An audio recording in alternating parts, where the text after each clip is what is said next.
Aku hanya memikirkan satu peraturan penting. Kenapa kau lakukan hari ini kalau kau bisa melakukannya besok? Few moments later.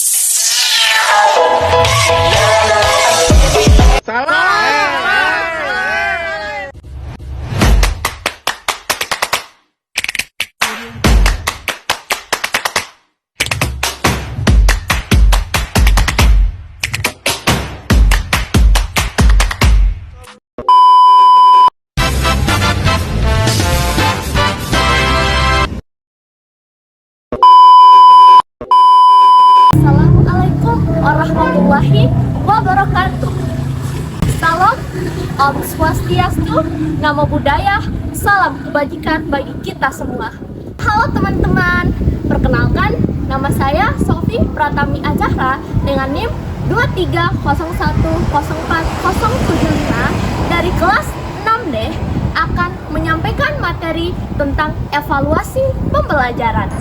Pernah nggak sih kalian merasakan ketika ada UTS atau UAS dan ketika kalian belajar semalaman, udah kebut semalam, udah baca buku, udah menghafal, tapi besoknya materi kalian hilang dan ketika ditanya dosen atau guru itu ngeblank. Nah, karena struggle yang teman-teman alami tadi, maka dalam proses pembelajaran itu ada namanya evaluasi pembelajaran. Jadi, evaluasi pembelajaran adalah proses di mana seorang guru bisa mengetahui kemampuan siswa dan sejauh mana siswa ini bisa memahami materi selama yang disampaikan guru selama 1 semester. Nah, dalam evaluasi pembelajaran itu ada 3 hal yang memiliki arti salah kaprah. Nah, kenapa salah kaprah? Karena ada yang memiliki arti sama padahal itu berbeda. Nah, yang pertama itu pengukuran. Jadi, pengukuran itu adalah untuk mengukur nilai atau skor dari hasil belajar siswa. Contohnya, siswa mendapatkan nilai 80 dari hasil belajar. Nah, yang kedua itu ada penilaian. Jadi, penilaian di sini adalah tadi kan udah dapat nilai 80. Nah, untuk memahami arti 80 ini, misalnya arti nilai 80 itu artinya siswa sudah memahami materi dengan baik. Nah, yang ketiga itu adalah evaluasi. Nah, evaluasi ini adalah tahap akhir dari seluruh pembelajaran untuk mengetahui apakah siswa ini udah mengetahui materi dengan baik atau malah harus melakukan remedial untuk perbaikan nilai. Nah, dalam evaluasi pembelajaran ada 3 aspek yang perlu diperhatikan oleh seorang guru. Yang pertama itu aspek kognitif. Jadi, aspek kognitif itu lebih dikenal dengan aspek yang berhubungan dengan pengetahuan. Apa sih aspek yang berhubungan dengan pengetahuan itu? Jadi, aspek kognitif ini untuk mengetahui pengetahuan siswa. Misalnya, siswa A mempelajari dan memahami materi fotosintesis dengan baik. Nah, aspek yang kedua itu yaitu aspek afektif. Teman-teman tahu nggak sih apa itu aspek afektif?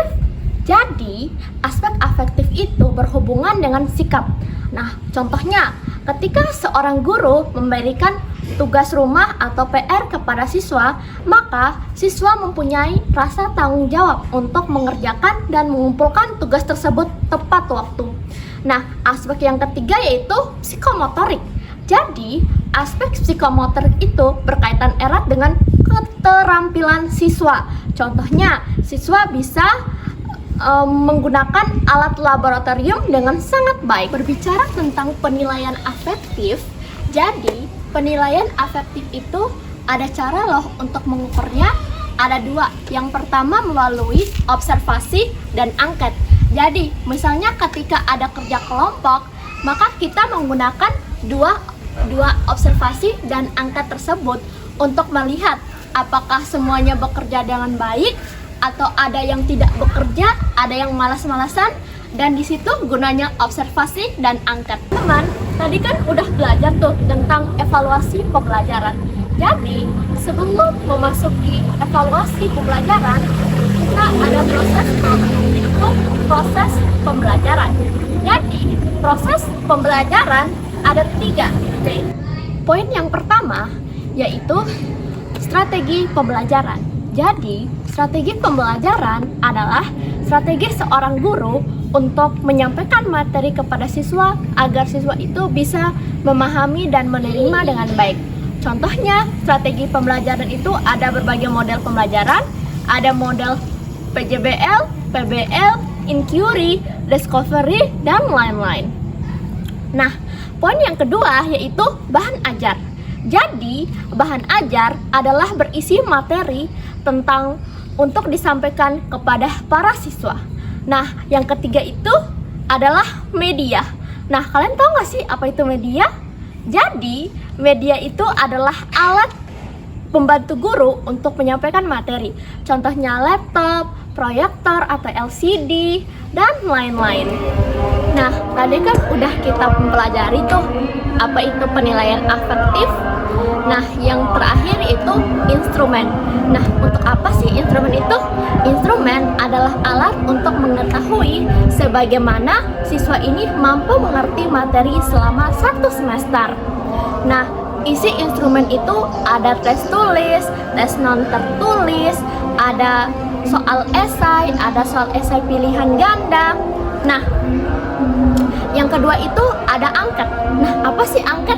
Jadi, angket itu untuk mengukur kepribadian siswa dan juga untuk mengukur apakah siswa ini sudah memahami materi dengan baik.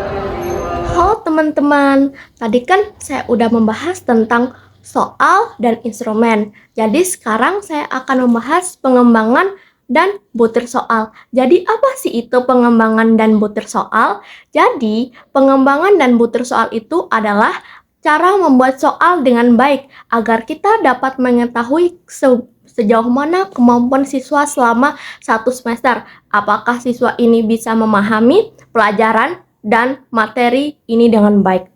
Nah, dalam pengembangan dan butir soal itu ada 4 tahap loh. Yang pertama itu cara membuat indikator soal, yang kedua cara membuat kisi-kisi soal, yang ketiga menggunakan teknik pembuatan soal dengan benar, yang keempat itu menggunakan model yang baik untuk membuat soal. Nah, tujuannya untuk apa teman-teman? Jadi tujuannya itu untuk menguji bahwa siswa ini mampu mengerjakan dengan baik, mampu memahami materi dengan baik. Tadi kan udah membahas tentang pengembangan dan butir soal. Nah, yang kedua yaitu indikator soal.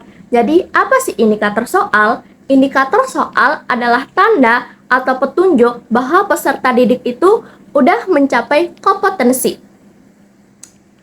Dalam indikator soal, ada kata kerja operasional yang digunakan untuk diukur. Contohnya menjelaskan, menyebutkan, menganalisis, dan lain-lain. Jadi, indikator soal itu harus mengacu dengan materi pembelajaran yang sudah diajarkan. Sehingga, indikator soal itu sesuai dengan alur tujuan pembelajaran. Nah, teman-teman, tadi kan kita udah membahas tuh tentang indikator soal. Selanjutnya, kita akan membahas tentang kisi-kisi soal. Teman-teman tahu nggak apa itu kisi-kisi soal? Jadi, kisi-kisi soal yaitu suatu format yang berisi informasi yang digunakan sebagai pedoman agar soal tersebut bisa sesuai dengan materi, pembelajaran, dan alur tujuan pembelajaran.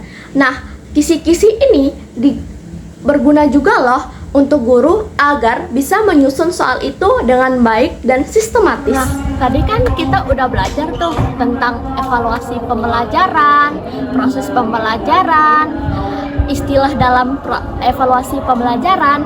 Nah, kesimpulannya, jadi evaluasi pembelajaran itu bukan cuma tentang nilai, angka, skor, tetapi untuk mengetahui apakah proses pembelajaran itu sudah berjalan dengan baik atau malah siswa belum mengerti sama sekali tentang materi dalam 1 semester.